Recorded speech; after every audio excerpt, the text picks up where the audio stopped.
के यहाँ पढ़ने गए, गुरुगृह गए पढ़न रघुराई, और अल्पकाल विद्या सब आई, पाई नहीं विद्या सब आई। यहाँ विद्या के निधि है मेरे प्यारे। राम जी बड़े हुए, पढ़ करके लौटे, मैया का सम्मान करते हैं, सबका सम्मान करते हैं मेरे राघव। धीरे धीरे समय आगे बढ़ा, राम जी आनंद से रह रहे हैं और समय का चक्र घूमकर सज्जनों कहां आ गया? विश्वामित्र महामुनि ज्ञानी, बसै विपिन शुभ आश्रम जानी, जहां जप यज्ञ जोग मुनि करही, अति मारीच सुबाहो डरहि। विश्वामित्र बहुत अच्छे महात्मा हैं। कहां रहते हैं? जंगल में। मारीच स्वभाव उनको परेशान करते, लेकिन एक समझने वाली बात आप लोग गौर से सुनना। राम जी को लाने का विचार मन में आया, गाद तनय मन चिंता व्यापी, हर बिनु मरहिन निश्चर पापी। अच्छा एक बात बताऊं, विश्वामित्र को मालूम है कि मैं एक बाण में, विश्वामित्र को 2 बाणों की जरूरत नहीं थी, सिर्फ एक बाण में सारे राक्षसों का संहार करने की शक्ति श्री विश्वामित्र में है। लेकिन राम को पढ़ा रहे, अरे राम आएंगे, राम का नाम होगा, समय का अवतार है मेरे राघव, राम जी आएंगे तो वो उद्धार करें इनका, तब अच्छा रहेगा, इसलिए राम को लेने जा रहे हैं। और सच कहूं, संत कभी भिखारी नहीं होता, और जो भीख मांगता है वो किसी भी कीमत पर संत नहीं होता। संत को भीख मांगते देखो तो दया करो, ये संत नहीं है, ये तो बस केवल ऊपर से कपड़े पहने हैं, अंदर से तो इसके जीवन में अभी संतता है ही नहीं। संत तो महाराज होता है, राजा होता है। लेकिन विश्वामित्र मांगने जा रहे हैं।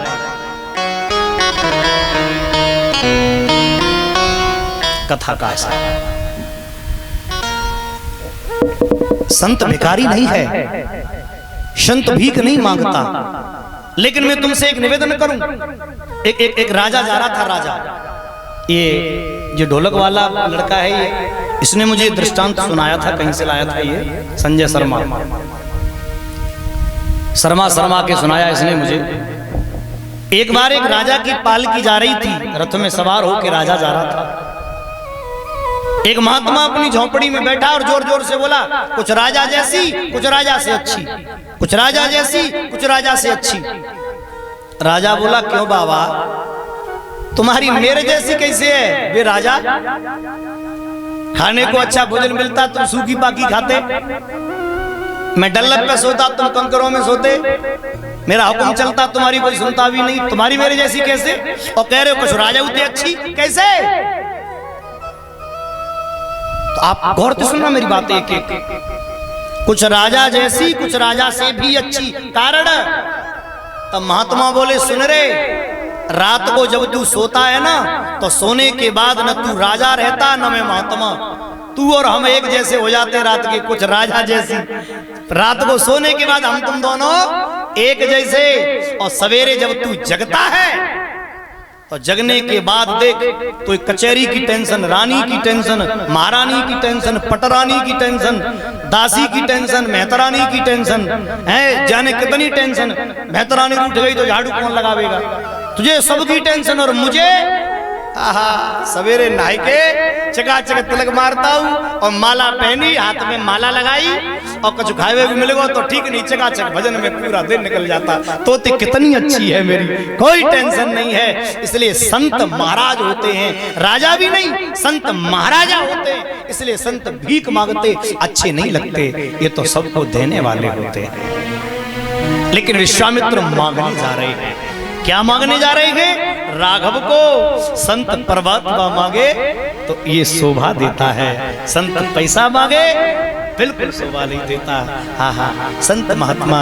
महाराज विश्वामित्र आ गए, कहा दशरथ जी के द्वार पे। विश्वामित्र महामुनि आए, महाराज दशरथ को मालूम पड़ा, दशरथ जी पधारे, सरकार पधारिए, आप आए, बाहर आई, मांगिए सरकार क्या चाहिए तुम्हें? तो विश्वामित्र ने सज्जनों कह दिया, राजन जो मांगू सो मिलेगा।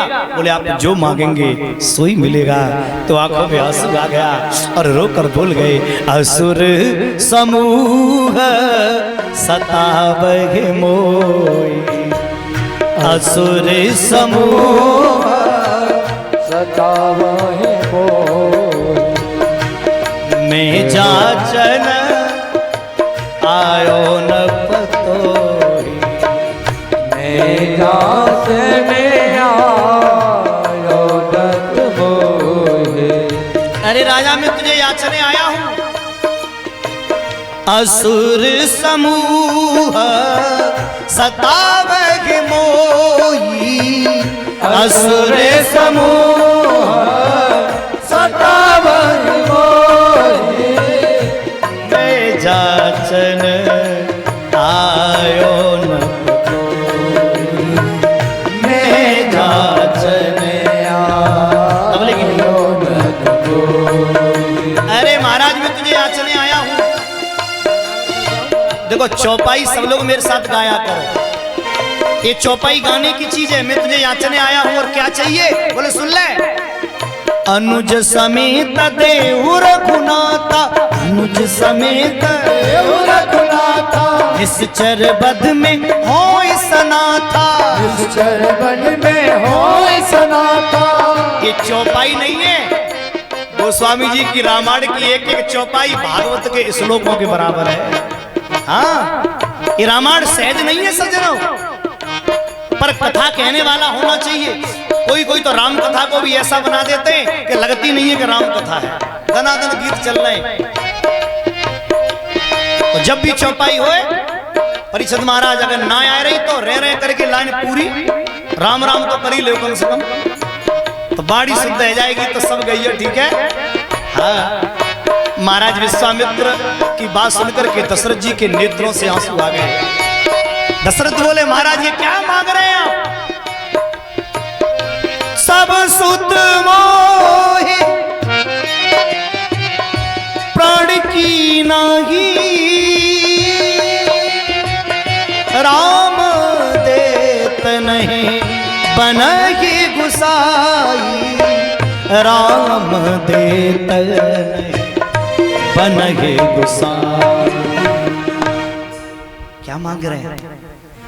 वैसे तो सारे सुत मुझे बड़े प्रिय हैं, लेकिन राम को मैं नहीं दे सकता। अच्छा एक बात कहूं, राम को क्यों नहीं दे सकते? उन्हें मालूम है चौथे पन पाए सुतचारी, विप्र वचन नहीं कहे विचारी। विप्र तुमने वचन विचार कर नहीं बोले। वैसे तो सारे सुत मुझे प्रिय हैं, पर राम को नहीं दे सकता। कारण महाराज दशरथ को मालूम है वो श्राप कि दशरथ तेरी मृत्यु पुत्र वियोग में होगी। तो दशरथ बोले, राम अगर चले गए और फिर मैं मर गया तो राम के दर्शन बिना चला जाऊंगा। गए तो दर्शन भी नहीं थे, लेकिन दशरथ फिर भी एहतियात बरत रहे। अच्छा ये पहला कारण। और दूसरा कारण, अच्छा एक बात बोलूं, पहले गांवन में छप्पर उठाओ करते हैं, समझियो। अब तो छप्पर ना रहे, वो तो आदमी टीन ले आवे और छप्पर की जगह लेंटर पड़वाए लेता है, सक्षम है सब। पहले जब छप्पर उठवाए हुए बुलाता है तो पूरे मोहल्ला में तो आवाज, भैया हमारा छप्पर उठवाए दे। कछु उठवैया जाते, कछु हम जैसे सज्जनों नाटक करवे जाते हैं। कैसा नाटक? पहुंच रहे ना लंबाई कमी ना पहुंच रहे तो दूर खड़े मई कह रहे ले को,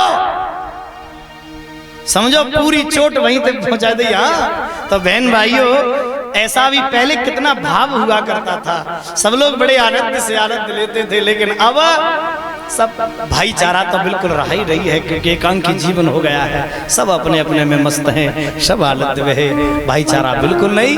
तो समझो जब छप्पर उठवाए में मान लो काऊ के घर गए और बाकी टूट गई कैसे करके बाएं, बाकी घर मेहमान बैठो है तो बाकी तो बाजू टूटी प्लस्तर चढ़ो है, तो मेहमान तो थोड़ी कहेगा कि जाकर छप्पर कहेगा क्या? बताओ, नहीं कहेगा ना।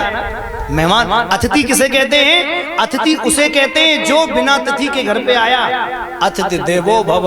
दशरथ को मालूम है कि मैंने बड़ी विनती करी थी तब राम मेरे घर आए हैं, ऐसे नहीं आए गए हैं। जब हम मनु शत्रुपा थे तब कही थी चाहूं तुम्हार समान सुत, तुम्हारे समान पुत्र चाहती है, तब ये कृपा करके मेरे घर आए हैं, हम इनको आदेश नहीं करेंगे। इसलिए प्रभु राम को छोड़ के किसी को ले लो। अपने अपने कारण महाराज विश्वामित्र बोले कैसी बात करते हो, दो दो या मना करो। वशिष्ठ बोले गड़बड़ हो जाएगा, जरा सा ज्ञान गड़बड़ हो जाएगा। महाराज वशिष्ठ ने राम को देने के लिए दशरथ को आदेश कर दिया, लेके चले। दशरथ भगवान ने राम को भेज दिया। सबसे पहले ताड़का क्रोध करके पधारी तो एक ही बाण, अरे प्राण हर लीना, दीन जान के निज पद दीना। प्रेम एक ही बाण, एक बाण में ताड़का का उद्धार कर दिया। अब राम जी चले, गुरु जी का यज्ञ कराया, मारीच सुबाहु आया, मारीच को बिना बन के बाण पे हेलीकॉप्टर बनाए के लंका भेज दिया। सुबाहु को दंडित कर दिया, यज्ञ हुआ। यज्ञ के बाद में आहा एक चिट्ठी आई है। मेरे गुरुजी चिट्ठी पढ़ रहे, राम जी पूछ रहे हैं कहां से आई है। अच्छा, चुरेता के आसपास के भक्तों गौर से सुनना, पहले चिट्ठी जब आती थी, चिट्ठी का दौर खत्म हो गया। उस समय प्रेम था लोगों में, उस समय लोगों में व्यवहार था, स्नेह था। अब गड़बड़ है। पहले चिट्ठी लिखते थे, फिर 1 महीना में पहुंचती थी, फिर 1 महीना बाद को जवाब। अब तो इंतजार में प्रेम था। अच्छा बोलो था कि नहीं? आप तो फौज में थे, तुम्हें मालूम में चिट्ठी जाते हुई, इंतजार में प्रेम था कि नहीं? चिट्ठी आज आवे कल ले आवे। अब तो छोरा की नाक चल गई तो पत्नी यही थे फोन करते, मोह बना पूछ रही आ जा, अब करगिल पे तुम नाक पहुंच गया। प्रेम खत्म सजनो, हाँ प्रेम खत्म, ये कुछ नहीं रहा। पहले प्रेम था, क्योंकि पहले संसाधन कब थे, जब ते साधन बड़े हैं तब से प्रेम खत्म हो गया, जीवन एकांकी हो गया। बोलिए गोविंद भगवान की। देखिए ये राघव की कृपा है। पूछ रहे हैं गुरुदेव क्या लिखा है, तो गुरुजी कहते हैं बेटा, अरे मिथिला से आई खबरिया, और राम लाओ ना अवरिया। मिथिला से आई खबरिया, राम लाओ अवरिया। सब लोग गई औकाते की चिट्ठी आई है। मिथिला तेज भाषा थोड़ी उधर की है, आज 1 घंटा तक वही भाषा चलेगी, तो समझने की कोशिश करिए, पर मैं कोशिश करूंगा अपनी भाषा में। मिथिला से आई खबरिया, अरे राम लाओ ना अवरिया। मिथिला से आई खबरिया, राम लाओ ना अवरिया। ये कैसी खबर आई है तो सुनो। जनक दुलारी सिय सुकुमारी, जनक दुलारी सिय सुकुमारी। शिव का धनवा था बड़ा भारी, शिव का धनवा था बड़ा भारी। बेटा एक बार मां जानकी जी, जनक नंदनी श्री सीता जी, जनक जी के चौक में लिपाई चल रही थी गोबर पे। मैयन ते निवेदन करूंगा जी, लिपाई सजनो इतनी बढ़िया चीज है, घर में रोग नहीं आते। जब से जी फरसो जी पत्थर चलो तब तो रोगन की भरमार। गोबर और पीली मिट्टी मिलने से एक ऐसा तत्व निकलता है, एक ऐसी गैस निकलती है, एक ऐसा वातावरण बनता है कि न जाने कितनी बीमारियों को मार देता है, गोबर में और पीली मिट्टी में। सुन ले, जिसके घर के आंगन तुलसी द्वारे नीम रहे, उससे सारी विपदा दूर हकीम रहे। डॉक्टर कहता है घर में तुलसी होए और द्वार पर नीम होए, आदमी बहुत कम बीमार पड़े हो, और मोहल्ला में पीपल का पेड़ हो। ये चीज होनी चाहिए सज्जनों, ये हमारे जीवन की चीजें हैं, लेकिन अब कोई नहीं रखता। सुनो, लिपाई मैया ध्यान दियो, पहले की माता लीपो करती और आजकल तो कहती है पत्थरवा भर देखियो, पत्थर छोड़ो टे लगाओ, रपट परे तो कूलो टूट जाए। अभी हम गिरे सज्जनों, बच गए भगवान की कृपा थी मौके पर। हाँ, कल सवेरे तो पत्थर का बड़ा बुरा झंझट है, बड़ा हिसाब से चलना पड़ता है। तो जिन देखो घरों में थोड़ा कच्चा होना चाहिए, और कच्चे पर यज्ञ कुंड हमेशा कच्चे पे ही बनता है, हवन हमेशा कच्चे पे ही होता है। लिपाई करके सखियां लीप रही, पहले की माता बड़ा अच्छा लीपती, एक हाथ से लीप रही, एक हाथ से कपड़ा साफ बचावती, और मजा लगाए जो एक डेली कपड़ों पे गिर जाए और पूरा घर लीप देती, और कचू कचू ऐसी होती, एक खटिया को बीच लीपती, पूरा मुंह साल लेती। वो पे हो सकी सऊर की बात है। तो बड़ा सुंदर आनंद है, बड़ा सुंदर। सीता मैया की सखियों ने लीपा, पर धनुष को किसी ने नहीं छेड़ा।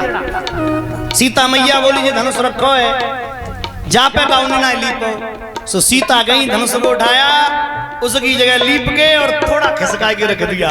शाम को जनक जी आए, धनुष की जगह बदली मिली, जनक जी के रोंगटे खड़े हो गए। सखियों ये किसने लीपा? एक सखी बोली मैंने। धनुष के पास में बोले मैं नहीं। धनुष के पास किसने लीपा? उधर से सीता जी आ रही। सीता बेटा जानकी, ये धनुष के पास किसने लीपा? जानकी बोली मैंने।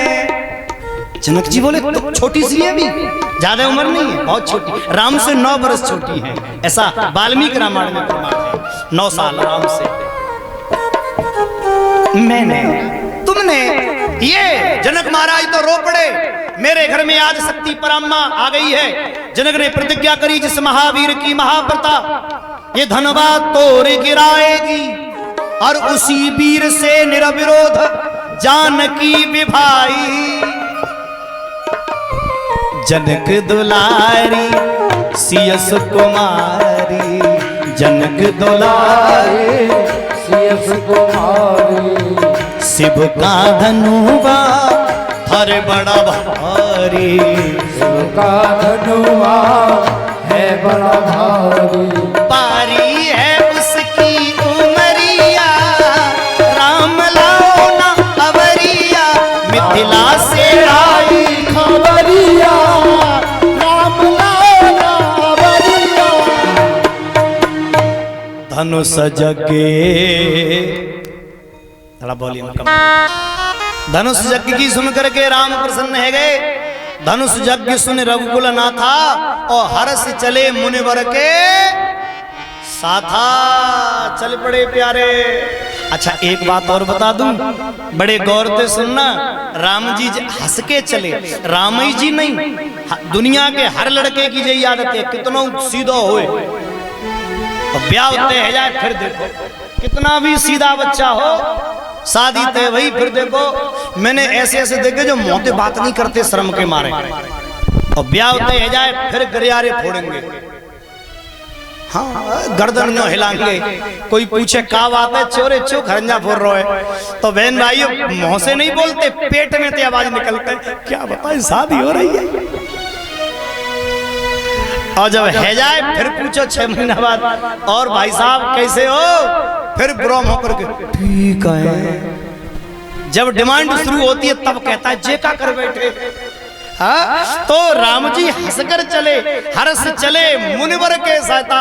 राम जी जा रहे हैं, आगे ऐसा दृश्य मिल गया, मेरे राघव खड़े हो गए। गुरु जी से पूछा, ऋषि आश्रम से एक पुण्य स्थली पर आज लगे उजड़ी, पशु पक्षी नहीं, नर नारी नहीं, सुनसान दशा बिगड़ी, तरसू खेलता फल फूल बिना, गति जानन की उत्कंठा बड़ी।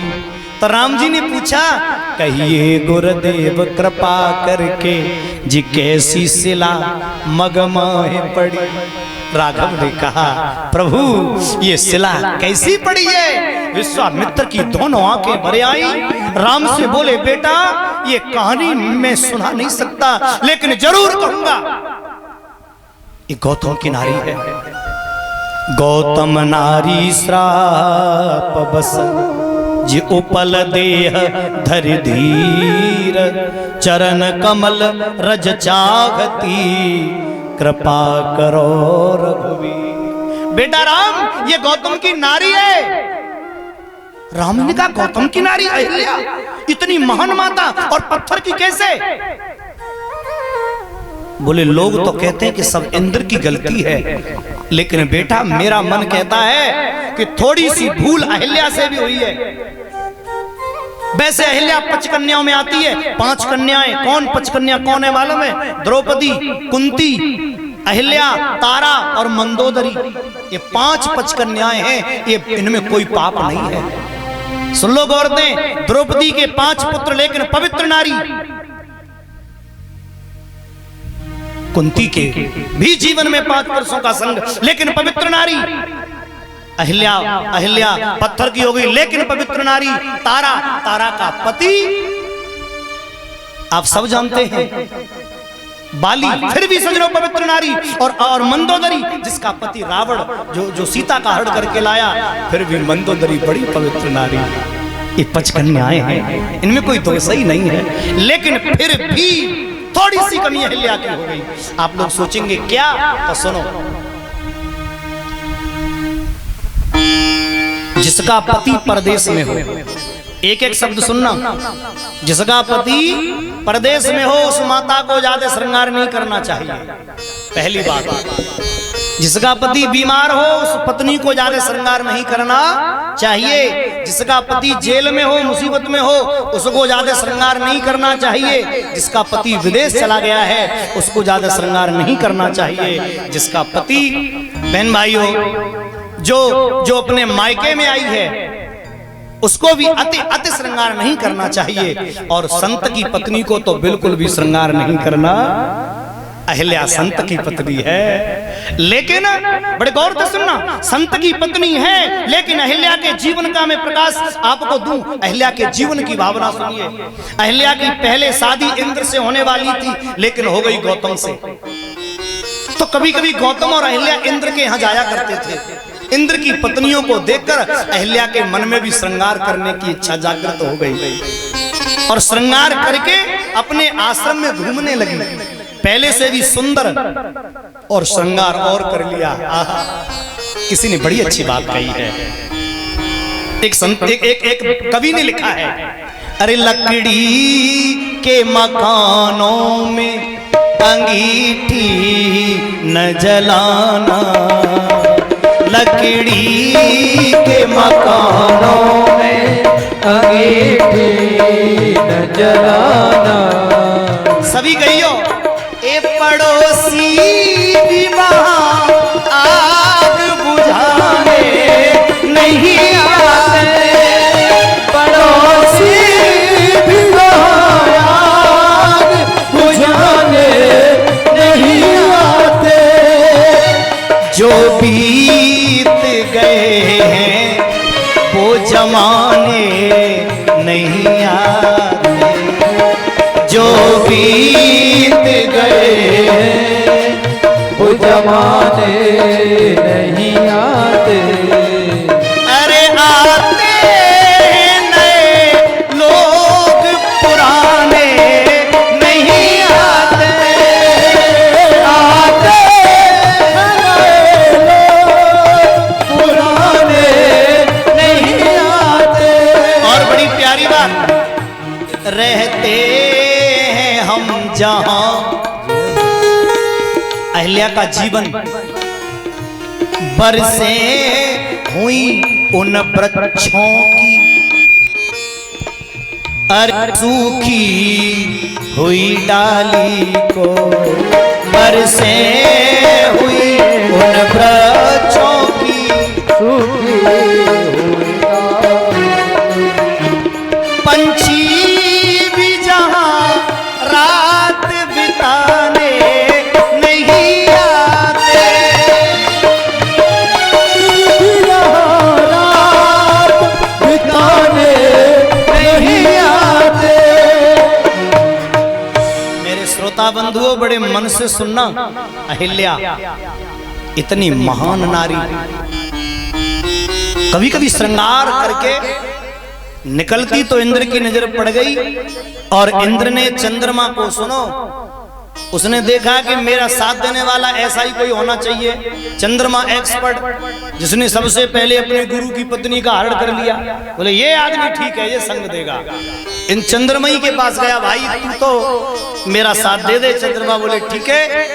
विश्वामित्र बोले बेटा राम, चंद्रमा ने रात्रि के कोई कहता है 12 बजे अस्त हो गया, क्योंकि उस समय 4 बजे अस्त होने का समय था।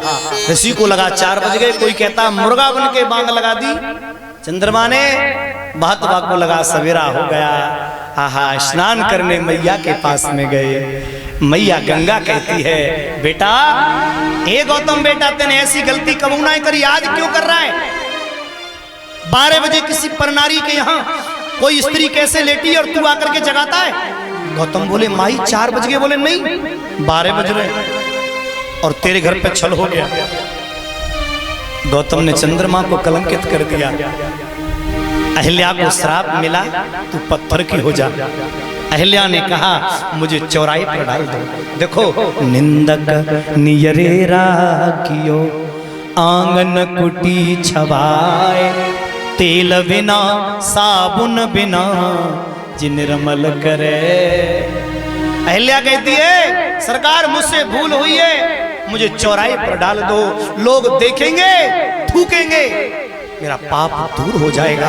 आहा, बेटा राम 10,000 वर्ष हो गए इसको पड़े पड़े, एक ही बात कहती है क्या? कब आएंगे मेरे राम परम हितकारी, रसता देखत अहिल्या की। कब की उम्र इसकी चली गई? 10,000 वर्ष हो गई, तुम्हारे चरणों की रज चाहती है। राम जी बोले ना जी, मैंने ना लगानी रज। क्यों भैया, भाई रज नहीं लगाओगे? बोले मैंने ना लगाऊंगा। क्यों नहीं लगाओगे भाई? लिए नारी है, हम पुरुष हैं, रज लगाएंगे तो हमारा छत्रत्व चला जाएगा, नारी पे पैर नहीं लगाना चाहिए। विश्वामित्र बोले तुम पुरुष कबते हो गए प्यारे, तुम तो नारी हो। बता रहा हूँ, राम देखने लगे हम नारी? ना जी, हम तो पुरुष हैं, हम नारी कैसे? तो विश्वामित्र कहते हैं सुनिए, देवों को सुधा पिलाने को मोहिनी का रूप बनाया था, नारद को नाच नचाने को मोहिनी का रूप बनाया, भस्मासुर भस्म कराने को मोहिनी का रूप बनाया था, शंकर का मन भरमाने को मोहिनी का रूप बनाया। अरे तुम एक बार नारी बने हो तो बताऊं, तुम तो रजिस्टर्ड प्रमाणित नारी हो। राम जी बोले ठीक, पर जाए श्राप लगो। बोले जाए तो अकेली को लगो, तुम्हारे तो वंशजों से लगते चले आ रहे हैं। हाँ, किसे कितने कितने गिनाऊं, लगाओ रज। मेरे राघव बेबस हो गए। राघव ने पैर उठाया, पैर उठाते ही हवा चली है, रज सीधी जाकर के अहिल्या के ऊपर। परसद पद पावन शोक नसावन प्रकट भई तप पुंज सही, देखत रघुनायक जन सुखदायक सन में होए करे जोरे रही, अति प्रेम अधीरा पुलक शरीरा, मुख नय आवे बचन कही, अतिशय बड़ भागी चरण न लागी, जुगल नयन जलधार बही। अहिल्या का उद्धार कर दिया। एक बार जोर से मेरे साथ बोलेंगे, और मुझे मालूम है तुम सबको ये गीत आता होगा, थोड़ी जोर से गइयो, और जोर से गाओगे तो अच्छा लगेगा, ठीक है? तो बोलू, मैं शुरू करूंगा, तुम पूरा कर दियो। मुझे मालूम है समन्वय आता होगा, जोर दे गइयो, होली सी बढ़ाई दियो बाद में। रघुपति